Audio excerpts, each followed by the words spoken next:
Okay, welcome to the presentation. This is the E3 presentation for Star Wars Knights of the Old Republic, a new role-playing game in development at BioWare and to be published by LucasArts. So we're going to be giving you a very special early look at the game and start off because it's pretty early in development. We're going to show you some of the concepts that will be driving the look of the game and talk about some of the game features. And then we're going to be showing you an actual character from Knights of the Old Republic, so we can talk about some of the technology at that point. And finally, we're going to show you two actual in-game areas, one of them from a very familiar setting to Star Wars fans, and another one from an all-new world. So as Derek flips through the concepts here, I'm going to be describing the main features of our game. So what you're looking at right here is a Sith trooper, one of the many enemies that you'll be battling while playing our game. Our game is going to be real-time combat, though we will have pause and play, so you'll be able to pause the game at any time and assign orders to your characters. This game mechanic will be very familiar to those of you who have played the Baldur's Gate series. However, we do plan to have a faster-paced, more action-oriented combat, so there'll be less pausing to break up the combat. What you're looking at here is an example of a character you might create during the character creation process. So during character creation, you're going to be able to choose between 3 different racial types. You'll be able to choose between 6 different classes, whether you want to be male or female. You'll be able to choose your name, whatever name you want. You'll be able to choose all of your skills and your feats. Essentially, you're going to be able to customize your character as much as you'd be able to customize a character in any of the other BioWare role-playing games. So the 6 classes we plan to have are going to include classes such as the Scout, the Scoundrel, the Soldier, all the way to this guy right here, the Jedi Guardian. These classes are based off of the heroic archetypes that you've seen in the movies. Examples of this would be Han Solo the Scoundrel, Luke Skywalker the Jedi, or Boba Fett the Bounty Hunter.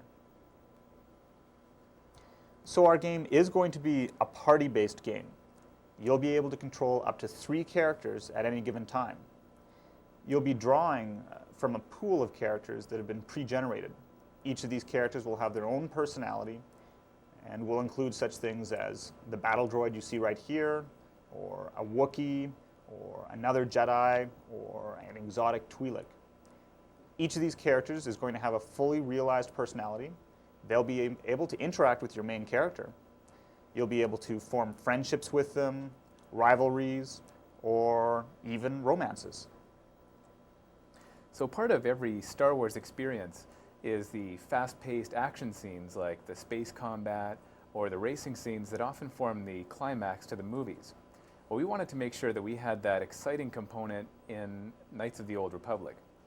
So we're actually building a component onto the engine that has the ability to do multiple types of gameplay, so that when you come across a racing scene or a space combat scene, instead of giving it to you in the form of a cutscene, you'll be able to actually hop in and shoot down that enemy fighter from your turret, or participate in races that are on a number of different worlds.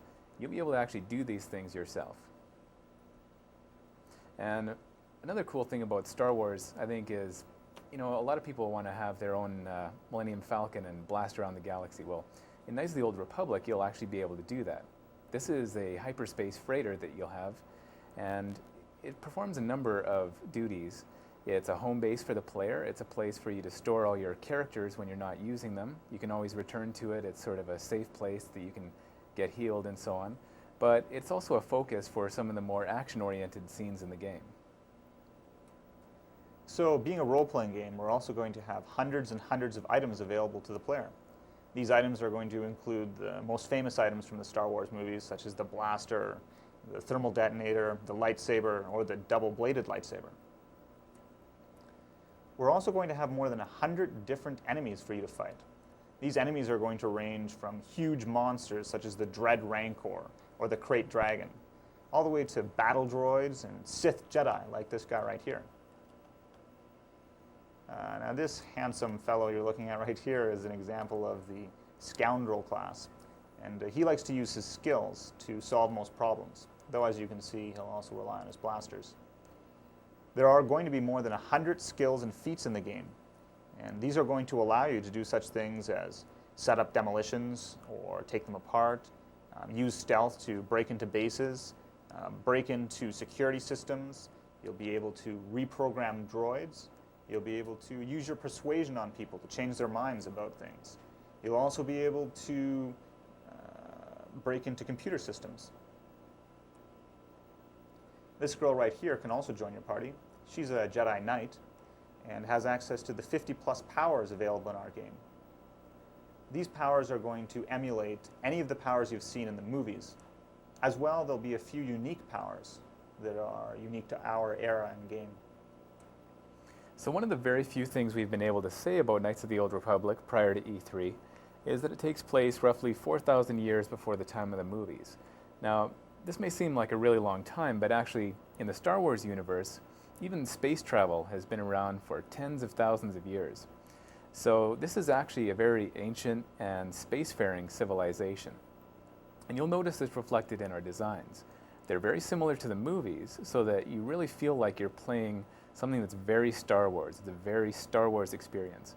But at the same time, it's all new content. So we're able to put in subtle cues that remind you that this is from an older and more civilized age. So we're just going to pop out of that and go into a model viewer where we can look at an actual character from Knights of the Old Republic. The engine we're developing for Knights of the Old Republic is an all-new engine that builds upon what we've learned in developing engines for role-playing games and action games as well. Games like Neverwinter Nights, MDK2, and Baldur's Gate. So this is an actual character. You'll notice that she has completely modeled fingers and facial features.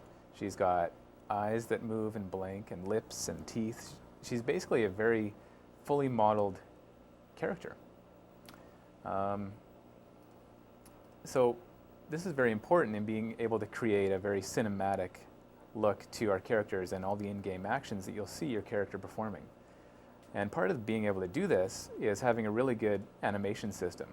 So you'll notice that as we go from one animation to the next, there's no popping or jerking of the character.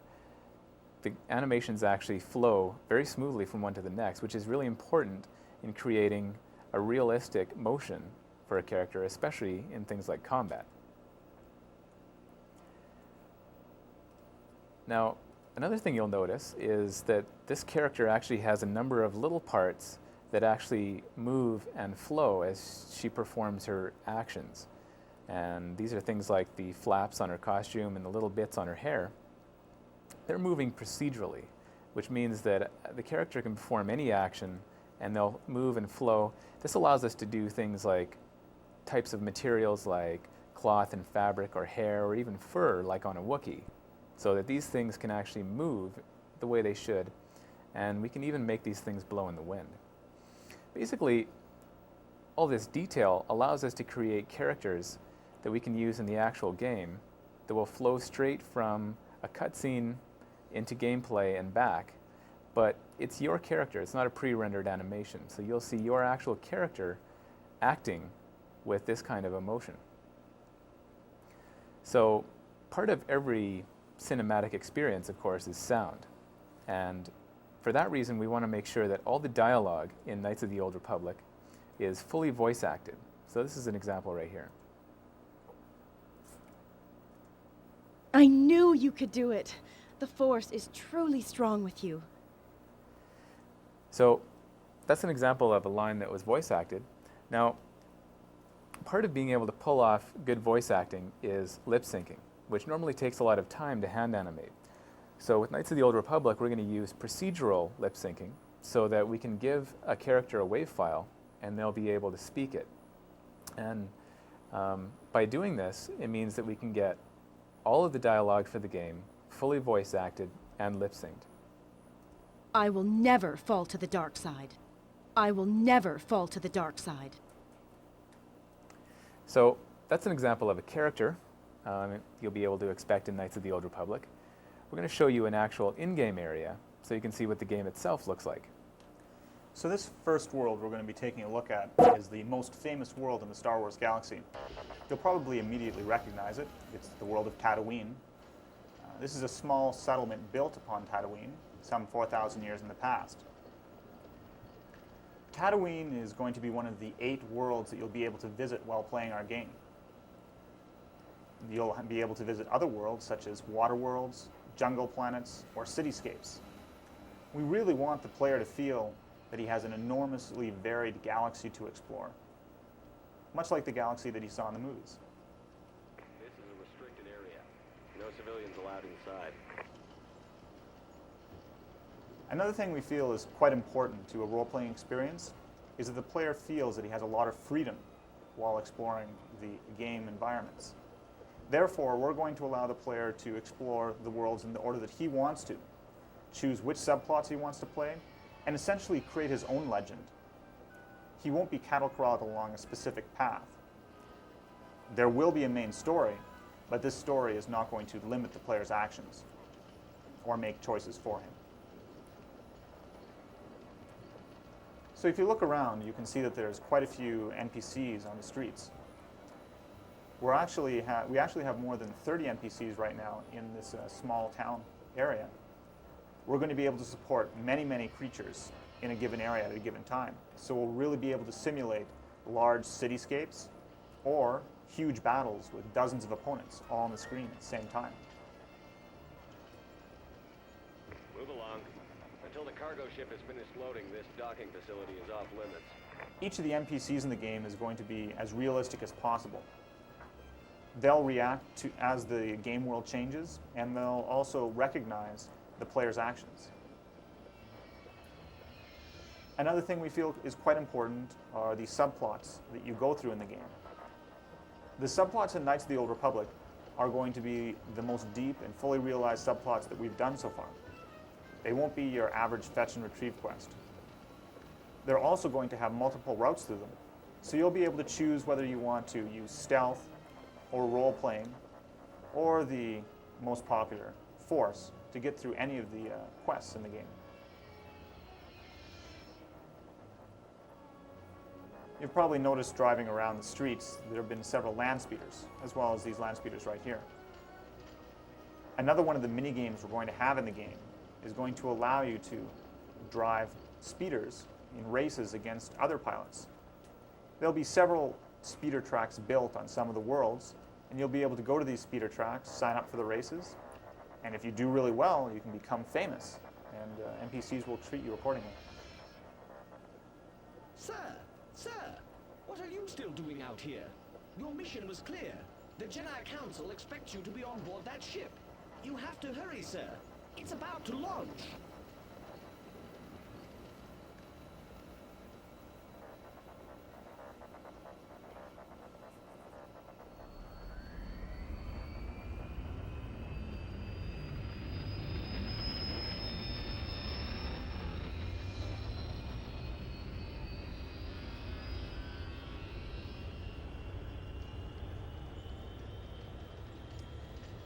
Guess we didn't quite make it to that shuttle. You'll also notice the interface on the bottom of the screen. That's only a temporary interface that we're using right now. When we do finally finish our control schemes, we'll have 2 separate control schemes, one for the PC SKU of the game and one for the console SKU of the game.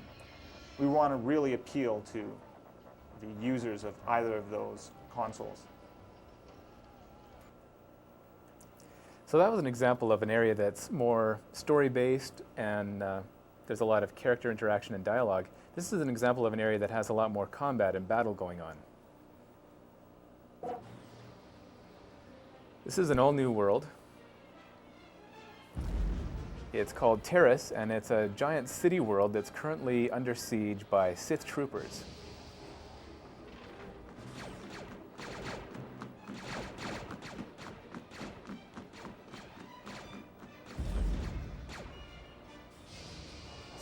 Sir, planetary defenses are down. Sith landers are everywhere. The city is under attack.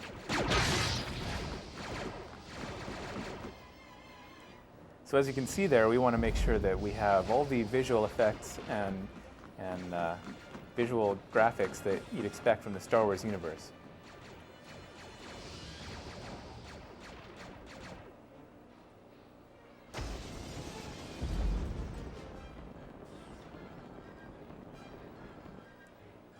So up ahead there you can see a whole bunch of Jedi. Part of the really cool thing about this era is that there's a lot of Jedi and a lot of Sith running around, so you'll definitely see a lot of lightsaber combat. And up ahead you'll notice that the lightsabers are actually blurring the very same way they do in the movies.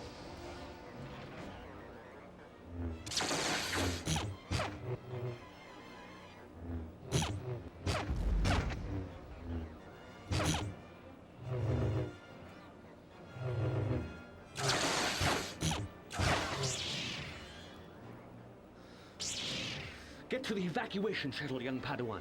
You must not be captured. The fate of the Republic depends on it. So as you saw there were a bunch of backflips and special moves. In the combat, we're going to have a lot of special moves, force powers and feats, and a number of different tactics and so on that you can choose to make the combat quite varied and interesting. So we're supposed to get to that shuttle out there, but we're just going to take a minute to look around the environment here and talk about the engine a little bit. The engine we're developing for Knights of the Old Republic, basically very early on we made some decisions that would allow us to create the kind of environments that we needed to create for the Star Wars universe. Typically with a graphic engine, the limitations really dictate the way you're able to build the art, and we wanted to sort of turn that around so that we would basically be able to create whatever we needed to in terms of environments. So you'll notice that actually out on that platform over there, there are people walking around. Those people are actually the same size as the main character. So it gives you an idea how huge that building is over there. And as you look across the city, it gives you an idea how really huge this entire area is. And basically what that means is we're able to create environments that are as big or as small and detailed as we need to, so that we can create the very exotic and different environments that you see in the Star Wars universe. But the Jedi said we better get to that ship there, so we better get moving.